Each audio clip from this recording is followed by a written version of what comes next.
Things are getting tense. NATO aircraft scramble across the border in Poland. This after Russia launched more than 500 drones and missiles into Ukraine, some reaching within 40 miles of Poland's border. You're going to hear from the Ukrainian Prime Minister, Yulia Svyrydenko, later this hour. This NATO scramble, though, over Poland also comes as President Trump hosts Poland's President, Karol Nawrocki. He was there at the White House today. Here are just a few highlights from President Trump's meeting with Poland's president. We're having the most successful 8 months of any president ever.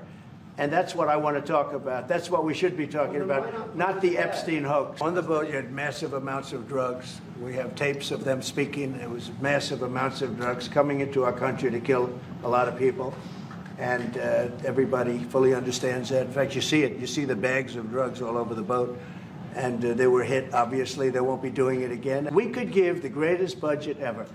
Tax cut of 50%, everybody taken care of, perfect for women, perfect for men, perfect for minorities, perfect for everything, and we wouldn't get one vote for the Democrats because they've lost their mind. We're going to be going to maybe Louisiana, and you have New Orleans, which has a crime problem. We'll straighten that out in about 2 weeks. It'll take us 2 weeks, easier than D.C. Governor Moore wanted me to go and walk through Baltimore with him, and I said, you know, I think I'm a brave guy, but there's no reason to be stupid. They have crime that's at levels that nobody's ever seen before in Baltimore. They've done a terrible job.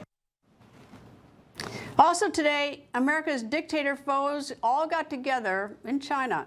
China's invited guests included Russian President Vladimir Putin, North Korea's dictator Kim Jong-un, and they gathered to watch China's military parade. There were more than 50,000 spectators at Tiananmen Square. The parade marked 80 years since the end of World War II, and as you can see on your screen, China showed off hypersonic missiles, underwater drones, and even a weaponized robot wolf. And this goes under the things you just can't make up. China's special guest, Kim Jong-un of North Korea, took his own green armored train to China, where he has his own private toilet designed to protect his DNA. After the military parade, Putin and Kim Jong-un held talks for 2 hours. Putin praised North Korea for helping Russia in its fight against Ukraine. The North Korean leader responded by saying, quote, "We are prepared to do everything possible to help," end quote. And then following the 2-hour meeting, and according to Japanese and South Korean intelligence, the North Korean leader's aides were spotted doing a deep clean of the room where Kim Jong-un met with Putin. This to once again protect their leader's DNA. Yesterday, Trump took to Truth Social to say, quote, "The big question to be answered is whether or not President Xi of China will mention the massive amount of support and blood that the United States of America gave China in order to help it to secure its freedom from a very unfriendly foreign invader. Many Americans died in China's quest for victory and glory. I hope that they are rightfully honored and remembered for their bravery and sacrifice. May President Xi and the wonderful people of China have a great and lasting day of celebration.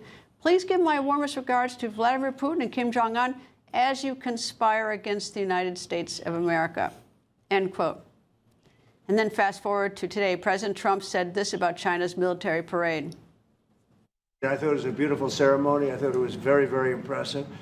But I understood the reason they were doing it, and they were hoping I was watching, and I was watching. My relationship with all of them is very good. We're going to find out how good it is over the next week or two. Former White House Chief of Staff in the first Trump administration, former Republican Congressman from North Korea, Mark Meadows, joins me. Nice to see you, sir. Hey, it's great to be with you. I don't know if the United States was invited and President Trump invited and whether we declined to, but it is true that the Chinese are very, very lucky for what the United States did in World War II, or they'd be a very different country. They'd be Japan. Well, without a doubt. You know, and President Trump does this quite often. He recognizes the sacrifice of the men and women who have gone before him to serve our country, to serve our country's interests, and it's not lost on him. And the fact that he was willing to point it out. You know, when maybe a typical president would have all his aides saying, don't say that, you know, play nice. But the president is right to point it out. And it would be a very different country. And, you know, we see this photo op that, you know, obviously President Trump was tuned into, and all of the viewers tonight have had the opportunity to see. But listen, it's more of a photo op than it is a strategic deployment of any kind of asset. This next war that we're going to fight is going to be economic, President Trump gets that. The tariffs directly relate to that. And yet these are serious times and obviously a serious discussion that was had with Putin and President Xi and Kim Jong-un. You mentioned a serious talk with President Putin. You've been in the room with President Putin on the phone. I have not. The viewers have not. When you were White House Chief of Staff, what are the calls like? First of all, does Putin speak to the president in English? Well, they have translators, but the president... He speaks English. He does speak English, and he understands English, so it gives him a little bit of an advantage in that, he's understanding the dialogue back and forth, but he's an engaging guy. Listen, the president is right to respect him for the leader that he is, and he gets criticized for that very often. But the other is President Trump is no shrinking violet. I mean, he will say what is in best interest of America. I've seen it up close and personal where he's done that, and he's not afraid. One of the interesting things is President Trump is not afraid to say what he believes, even if it gets a pushback. The last time that I recall, he was talking about the fact that oil was going to go to zero.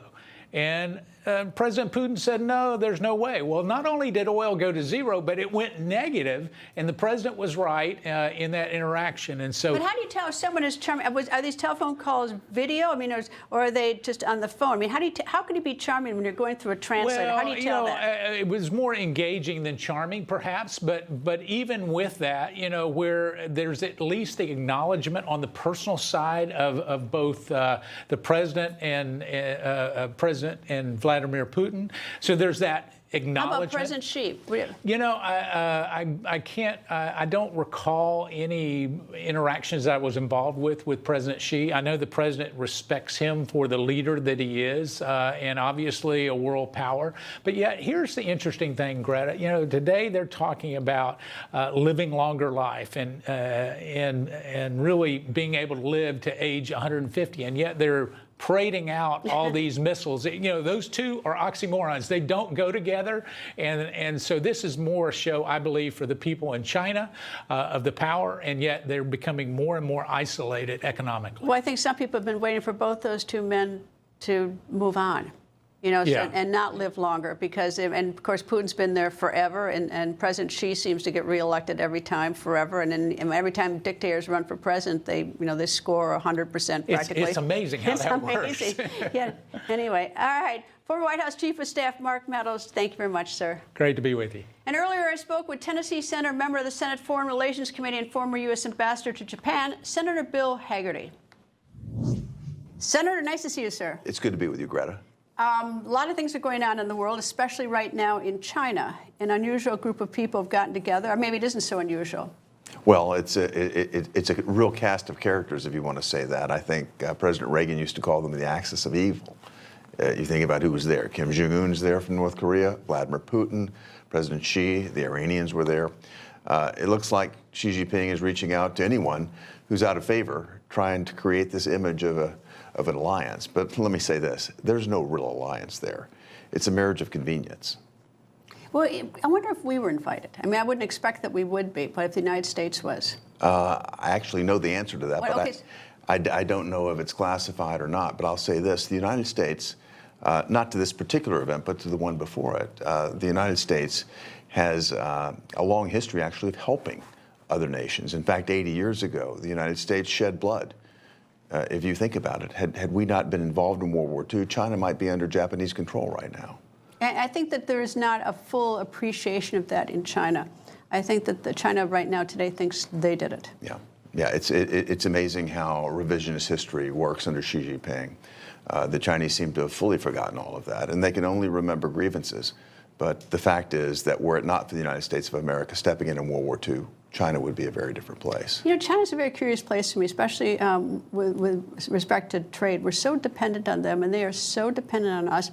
And they're flooding our streets with the precursor drugs for fentanyl that get packaged by the cartels. And in Mexico, and then it comes up in the United States and kills more people than we lost in Vietnam in 15 years.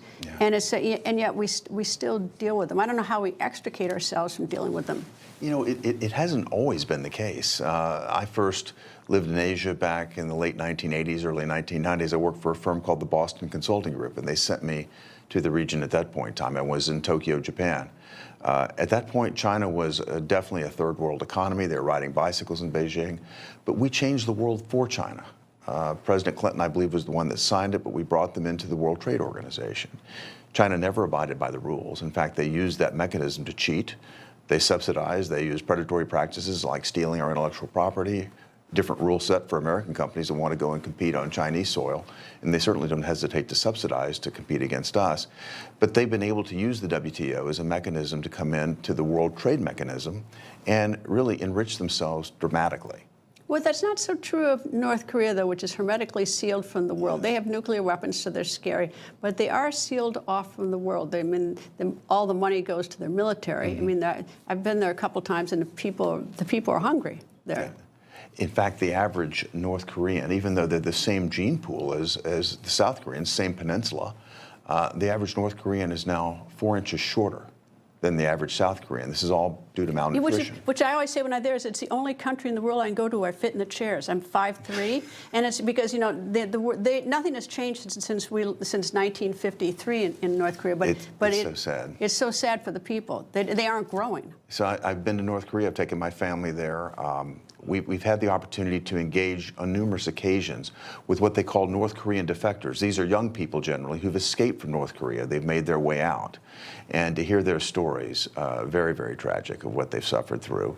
And it's an incredibly challenging and difficult situation. And Kim Jong-un and his family, the Kim family, have ruled that for 3 generations.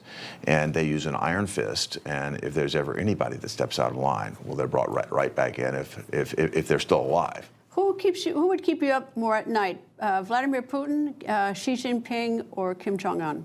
Well, Xi Jinping, obviously, with the resources and the reach that he's got, the scale of China's economy is enormous.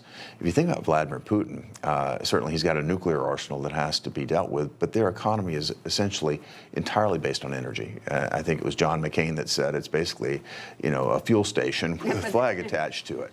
The North Korean economy is tiny by comparison. So again, you take a country like Russia, its economy might rank itself, you know, the 7th or 10th largest state in America. North Korea is minuscule from an economic standpoint. Again, this is why these dictators turn to nuclear weapons as a means to be recognized and as a means to get outsized influence. China, on the other hand, is a real economy. They're the #2 economy in the world. They've got a massive, you know, human resources that are there. And certainly that's a different set of circumstances to deal with. Senator, there's a lot to talk about all these, but unfortunately in television we don't get a whole lot of time. But I do hope you'll come back because there's a lot more to talk about. Great to be with you, Greta. Thank you. Nice to see you, sir. Certainly. Coming up, the survivors of Jeffrey Epstein's sexual abuse and alleged trafficking speaking out. You're going to hear from them. What I endured will haunt me forever. I live every day with PTSD. I live as a mother trying to raise my child while distrusting a world that has betrayed me. More from those women when we come back. Earlier today, a group of Jeffrey Epstein survivors spoke on Capitol Hill. Jeffrey assistant Leslie Groff would call me and tell me that I needed to be at the house so often that I ended up dropping out of high school before 9th grade. And I never went back. From 14 to 17 years old, I went and worked for Jeffrey instead of receiving an education. Every day I hoped that he would offer me a real job as one of his assistants or something important. I would finally have made it big, as, like we say, the American dream. That day never came. I had no way out. I was, until he finally told me that I was too old. I was a 16-year-old high school student athlete who made good grades and had high aspirations for college when I was recruited and asked by a classmate of mine alongside with a 20-year-old male if I wanted to give an old rich guy a massage. But what high school girl would not want to do that? That day changed my life forever. And when I got into the massage room, Jeffrey Epstein undressed and asked me to do things to him. My eyes welled up with tears, and I have never been more scared in my life. When it was over, he paid me $200 and requested in exchange that I bring a girl each time to make another $200. I told him I did not want to do that, and then he gave me an ultimatum. Either you come here and massage me when I call you, or you bring me friends of yours to massage. What I endured will haunt me forever. I live every day with PTSD. I live as a mother trying to raise my child while distrusting a world that has betrayed me. This kind of trauma never leaves you. It breaks families apart. It shapes the way we see everyone around us. But one thing is certain, unless we learn from this history, monsters like Epstein will rise again. There are files, government files, that hold the truth about Epstein, who he knew, who owed him, who protected him, and why he was allowed to operate for so long without consequence. Why was Maxwell the only one held accountable when so many others played a role? Why does the government hide this information from the public? This secrecy is not protection, it's complicity. The news conference comes as a pair of bipartisan lawmakers are trying to force a House floor vote on a bill called Epstein Files Transparency Act. The bill would require all the Epstein files held by the Justice Department to be released publicly. Those lawmakers are Republican Congressman from Kentucky, Thomas Massie, and Democratic Congressman from California, Ro Khanna. The two congressmen also spoke at today's news conference. I hope my colleagues are watching this press conference. I want them to think, what if this was your sister? What if this was your daughter? Today we stand with survivors. We stand against big money. We stand to protect America's children. That is really what this is about. Last hour, I spoke with Democrat Senator from Delaware and member of the Senate Judiciary Committee and Foreign Relations Committee, Chris Coons. Senator, it's very nice to see you, sir. Good to be on with you again, Greta. Senator, what do you make of the Epstein Files Transparency Act? Are you for it or against it? I'm for it. I think it's a long past time for the American public to know what is and isn't in these Epstein files. As I'm sure you know and your viewers know, earlier today, a group of the victims of Epstein's sex trafficking and sex abuse appeared here on Capitol Hill over on the House side, along with a bipartisan call for the release of all the remaining Epstein files. Can you explain to me, because I'm in favor of transparency on almost everything in government, except national security or something like that, but can you explain to me why those records can't be obtained in full through the Freedom of Information Act, number one, and for the records in Florida state court or state prosecution under their Public Acts law? Is there any reason why they can't be gotten that way? Look, I'm not a specialist in the Freedom of Information Act, but my sense is that there is an exception for things like grand jury records, for some parts of investigatory files. I'm not certain, though.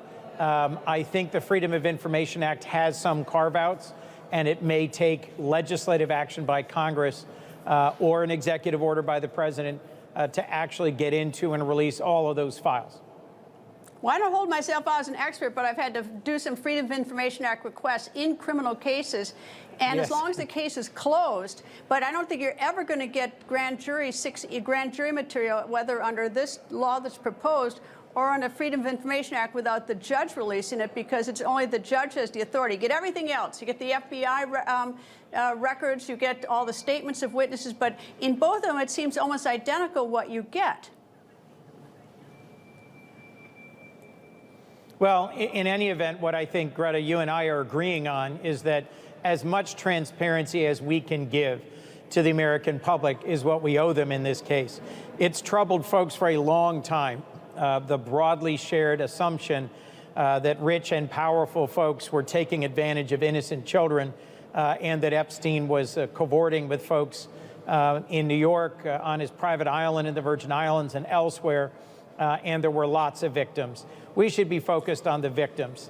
I was concerned that a senior leader of the Department of Justice went to visit the surviving co-partner, co-defendant with Jeffrey Epstein, who's now doing a long jail term.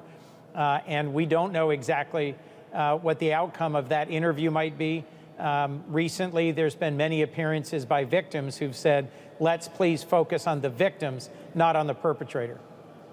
Well, I think the victims are pretty shrewd, and they're making, they're going to come out with their own list, and so we're going to see, pretty soon from them. I think they're pretty, brave young women, or now older women. Let me turn now to what's going on in China, where you have these three dictators: Kim Jong-un, North Korea, President Vladimir Putin of Russia, and also Xi Jinping. What do you make of the three of them getting together? So look, these are three of the worst dictators in the world, aggressive authoritarians who've built up massive militaries, as we've discussed before.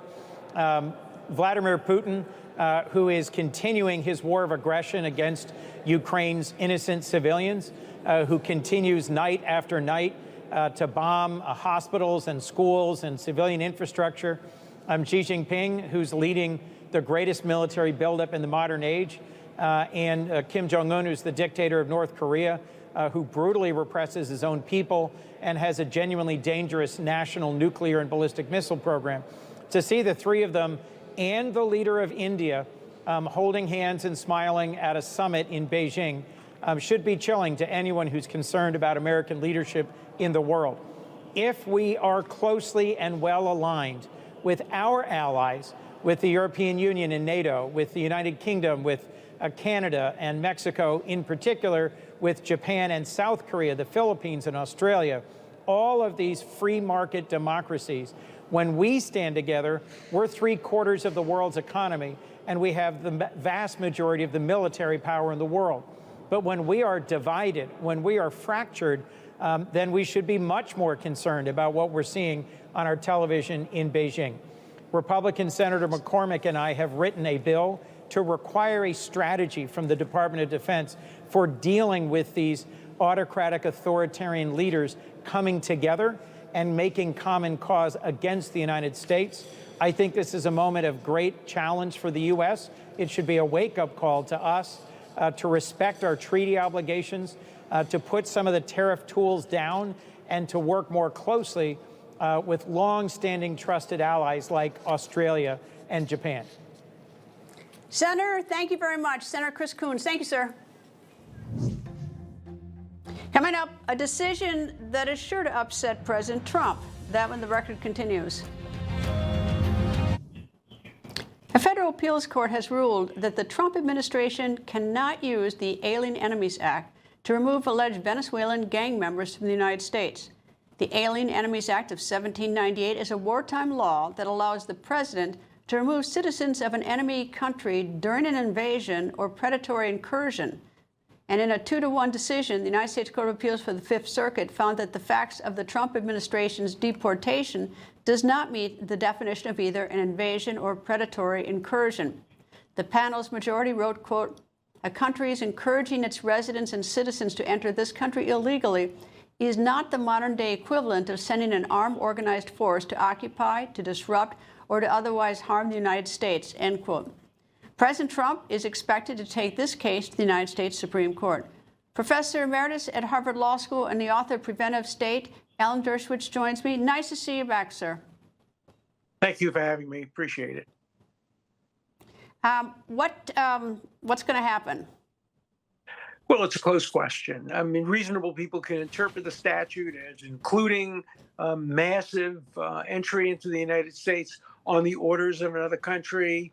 It was a 2-to-1 decision. Nobody can predict what the Supreme Court will decide. I will make a prediction, however. In the end, the Trump administration will win the right to deport Venezuelan gang members, either under some inherent authority, under a different statute, or under a different interpretation of this statute.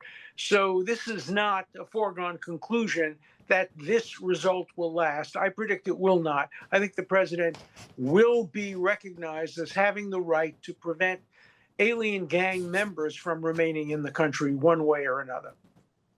Well, it's interesting. The statute says during an invasion or predatory incursion, and how you define those, whether you define them in, back, a couple hundred years definition, or if you give it sort of a modern view of it. It really is sort of like art. It's like some people like the art, some don't. And you sort of see where perhaps the composition of the Supreme Court becomes particularly important because, do they have a strict construction of the statute, or do they let the statute sort of breathe and recognize that time changes? Right. And there's a third possibility, and that is the Supreme Court may say, look, we might interpret the statute more narrowly, but the president also has the right to interpret a statute. And the president has concluded that this was what he regarded as an invasion. And we will defer to the power of the executive branch to make decisions involving national security. That's also a very possible outcome. But nobody should believe that this is the final word. It's far from the final word. What's happening around the country generally is that plaintiffs' lawyers, anti-Trump plaintiffs' lawyers, are judge shopping. They're finding jurisdictions and judges that are going to be favorable to their attacks on the Trump administration, and they're getting victories. Just today, a judge in Massachusetts gave a temporary victory to Harvard. But Harvard, in the end, is going to lose because, in the end, the administration has many, many more weapons than just one statute. They can cut off funding. So there may be battles that will be won against the Trump administration. But I think in the end, the Trump administration will win the war unless it's settled. That's why I've urged Harvard to settle the case, to settle it before the students come back. The students are now back, so it's going to be much harder for Harvard to settle. But the same thing is true with this case involving immigration. Temporary victory, temporary defeat for Trump, but in the end, I think the Trump administration will win. Is this mostly just sort of a process thing? Is it the process that Trump was using, this statute, this vehicle, but nonetheless the people here are not here legally? And really sort of the question will probably be is that you have to find a different process, perhaps, in theory, give each one of a hearing to determine whether they're here illegally. You're absolutely right. This is a process issue, and the administration must dot every constitutional I and cross every constitutional T. But in the end, on the merits, the executive branch of the government will be able to determine who stays in the country and who doesn't. That's especially true in the absence of legislation to the contrary. And of course, the House and the Senate are both today under the control of Republicans. And so that's why I predict that in the end, Trump will win the war, even if he loses some battles in district courts and courts of appeals along the way. Well, the bigger question, we'll have to wait for another day, is what about those already deported under this statute and are sitting in Venezuela? That's sort of an interesting, what's going to become of them. But we'll have to leave that for another day. Professor Alan Dershowitz, thank you, sir. Thank you for having me. Coming up, thousands kidnapped from their home country and given a fake identity. It's not a movie plot, it's real. Find out where when the record continues. Newsmax is making some news itself. Newsmax Broadcasting, the company that owns this network and other media, filed a lawsuit today in federal court against Fox News and the Fox Corporation. The Newsmax lawsuit was filed in federal court in the Southern District of Florida. Newsmax alleges that Fox has engaged in illegal activities to block Newsmax and other networks from appearing on cable and pay TV systems around the country. Newsmax states this is a direct violation of the federal law and took an antitrust action today against these moves by Fox to block fair competition. In its lawsuit, Newsmax said that Fox's action had led to higher cable prices for cable consumers and blocked alternative viewpoints from getting out to millions of Americans. Newsmax also alleged that Fox had engaged in other activities unbecoming of a major news network, including paying for online smear campaigns aimed at Newsmax and its executives. This is an important case that will affect American media and our constitutional republic for years to come. The Chris Salcedo Show will be following this and updating you. You can read all about it at newsmax.com. Overnight, Russia launched a massive attack on Ukraine. Ukrainian officials say Russia fired off more than 500 drones and missiles. Ukrainian President Vladimir Zelensky says Russia targeted civilian infrastructure and energy facilities. Meanwhile, Russian President Vladimir Putin, he's not home. He's in Beijing in what appears to be a convention of dictators. Putin of Russia, Kim Jong-un of North Korea, and the host, of course, China's President Xi Jinping. Putin celebrated North Korea for helping Russia fight Ukraine, but Putin also suggested that he might be ready to end the 3.5-year-old war against Ukraine.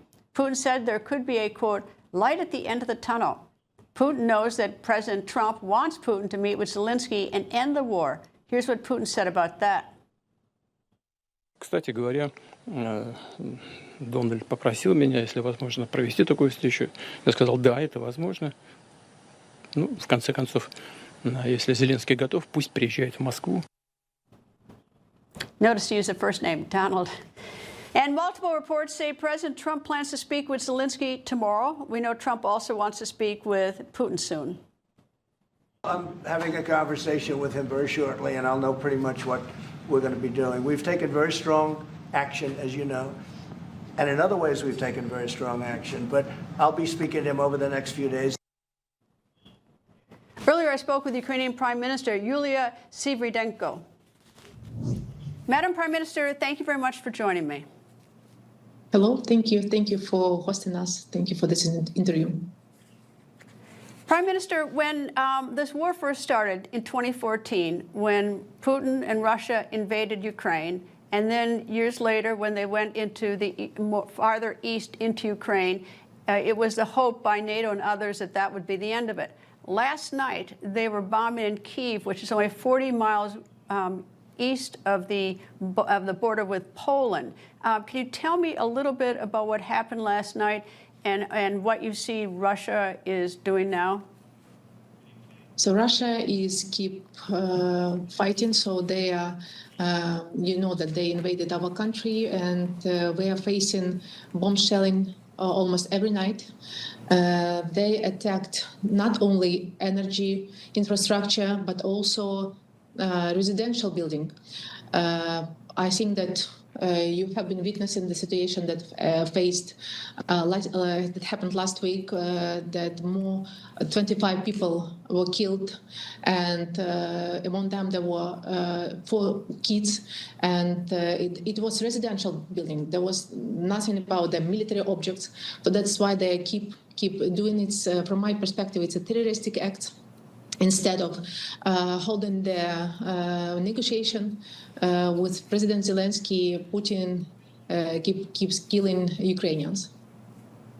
Well, the thing, though, that's particularly alarming, though, is that Putin keeps moving farther west. You know, it's like he's moving through Ukraine with his weapons. And when you get close to that Polish border, you know, once you start hitting a NATO country, things change dramatically because of Article 5 under the NATO treaty. It's true. So in case if he would attack countries that are the members of the NATO alliance, so of course there should be Article 5 should go into force.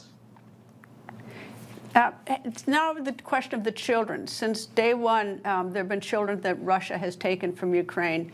I spoke to a Russian representative some time ago. He said it was, quote, to protect them. Frankly, I don't believe that. But anyway, do you have any sort of sense of the numbers of the children that have been kidnapped, taken, and even their ages?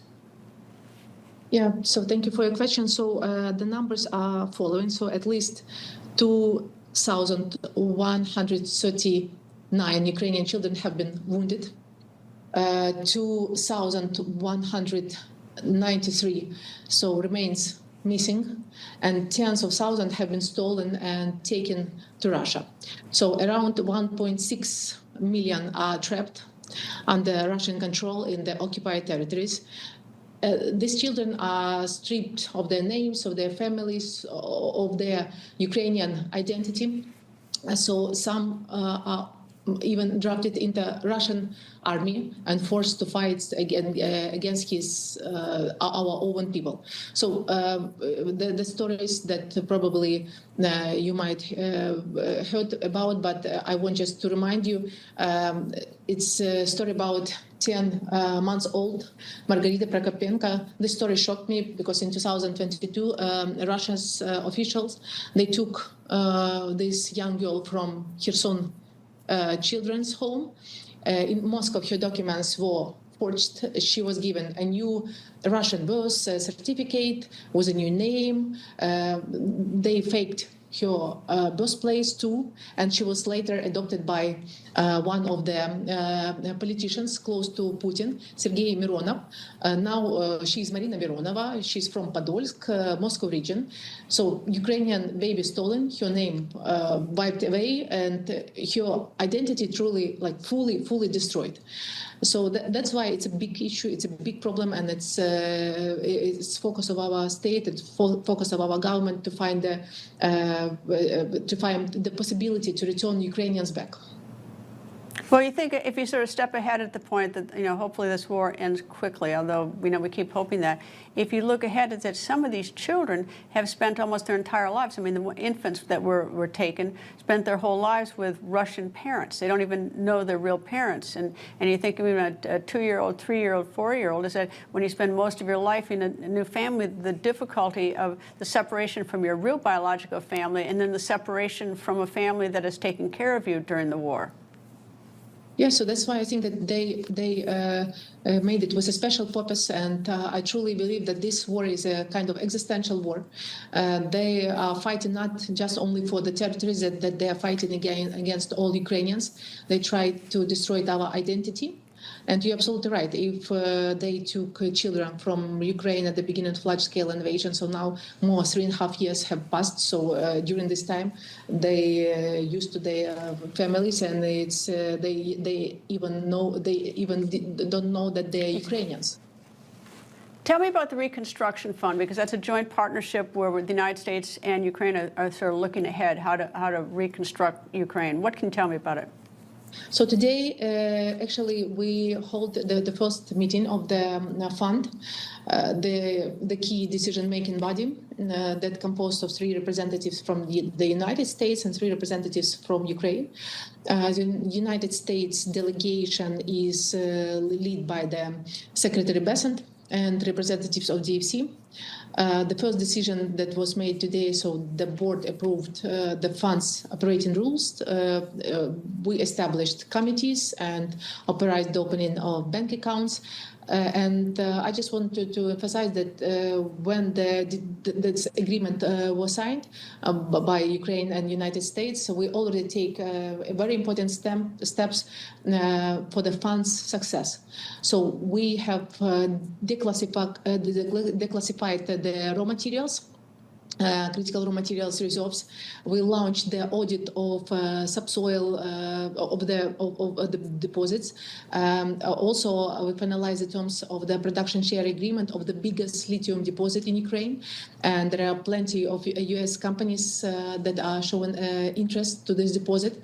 So in addition to this, we are, like a government, prepare the large-scale privatization. Also, we are launching the public-private projects. And today we announced the largest project of PPP, or public-private partnership. It's Chernomorsk port. And from our perspective, it could become the biggest investment in Ukrainian logistics as well.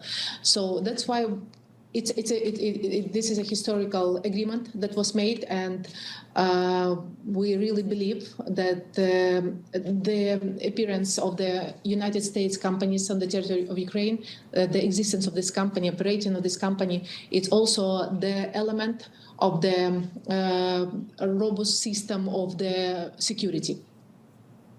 So just to make sure that I get this straight, because one of the concerns, obviously, among Americans is, the amount of money we spend around the world helping companies, or helping countries, rather, and there's a dispute about, how much, more money, can we send or should we send to Ukraine? But under this, it's an investment project, right? That this is a project that will make money for private industry. This is not the United States giving money. This is an investment project, It's investment fund.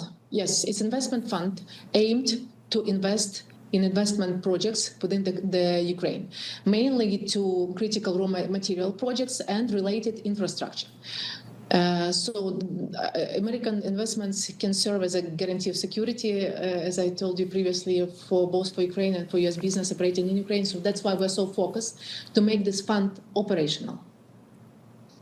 Madam Prime Minister, thank you very much for joining me. Thank you so much. Coming up, a courtroom drama. A short time ago, the Donna Adelson defense rested, but before resting, Did the matriarch take the stand in her own defense? That when the record continues. That's a wrap. Just a short time ago, the defense in the Donna Adelson murder trial rested its case. The 75-year-old matriarch defendant did not take the stand in her defense. Closing arguments will be tomorrow, and then it will be in the hands of the jury. The Adelson family saga has been playing out for more than a decade. 2014, lawyer Wendy Adelson's ex-husband, law professor Dan Markle, was gunned down in his driveway. 4 people have been convicted, including Donna's son Charlie, his then-girlfriend, and the 2 hitmen. But prosecutors claim it was Donna pulling the strings. The defense disagrees. Meanwhile, daughter Wendy Adelson has never been charged in the case. And the other decision today, unanimous. Grammy Award-winning rapper Cardi B was cleared of assault allegations. In a $24 million lawsuit, the Los Angeles County Superior Court jury deliberated for less than an hour. The suit was brought by Cardi B's former security guard, Imani Ellis. Ellis claimed that in 2018, the singer physically attacked her, and that was done outside of Beverly Hills obstetrician's office. Cardi B acknowledged cursing at Ellis when Ellis tried to take cell phone video of her. Cardi B was pregnant at the time, but had not yet publicly announced the pregnancy. After the verdict, Cardi B spoke to reporters. Even if I'm in my deathbed, I swear to God, I will say it in my deathbed. I did not touch that woman. I did not touch that girl. I didn't lay my hands on that girl. And with that being said, this time around, I'm going to be nice. The next person to try to do a frivolous lawsuit against me, I'm going to countersue, and I'm going to make you pay. Coming up, who would have guessed this would double as an Uber ride? That when the record continues. This dog escaped from his home in Florida. He didn't know what to do with his taste of freedom, so the dog, named Roscoe, ended up in the middle of a busy road. Thankfully, all the cars stopped for him, and even luckier for him, he got the best Uber to take him home, a deputy sheriff. The deputy found Roscoe on the road. He guided him into his squad car and then reunited Roscoe with his owner. The owner said Roscoe slipped out a hole in the fence. He was relieved when he saw Roscoe jump out of the deputy's car. Roush Smith Tonight is up next. Have a great evening.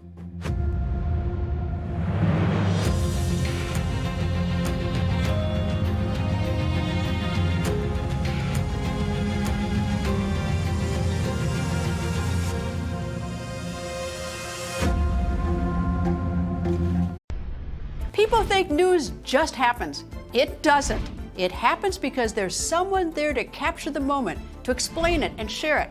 That's my job. I go where news breaks and give you the facts. Join me for The Record on Newsmax.